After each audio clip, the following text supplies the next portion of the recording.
Remix king channel. ప్రతి ఒక్కరికి పూర్వజన్మ గురించి తెలుసుకోవాలని కోరిక ఎలా అయితే ఉంటుందో అలాగే వచ్చే జన్మలో ఎలా పుడతామో అనే సందేహం కూడా ఉంటుంది. జననం, జీవనం, మరణం, పూర్వజన్మ, తదుపరి జన్మ ఇలా ఎన్నో విషయాల గురించి మన పురాణాల్లో ఆశ్చర్యకరమైన సమాచారాలు లభిస్తాయి. అలాగే అగ్ని పురాణంలో ఉన్నట్టుగా వచ్చే జన్మలో ఎవరెవరు ఎలా జన్మిస్తారో ఇప్పుడు తెలుసుకుందాం. అగ్ని పురాణం ప్రకారం బ్రాహ్మణులను హత్య చేసిన వారు వచ్చే జన్మలో జింక, కుక్క, పంది లేదా ఒంటెలా జన్మిస్తారు.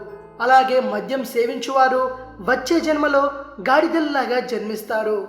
దొంగతనం చేసేవారు వానపాములు లేదా పురుగులలా జన్మిస్తారు.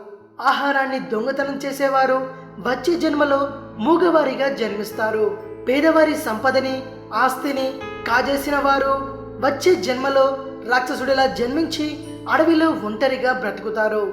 దొంగతనం చేసేవారు వచ్చే జన్మలో ఎలుకలుగా జన్మిస్తారు.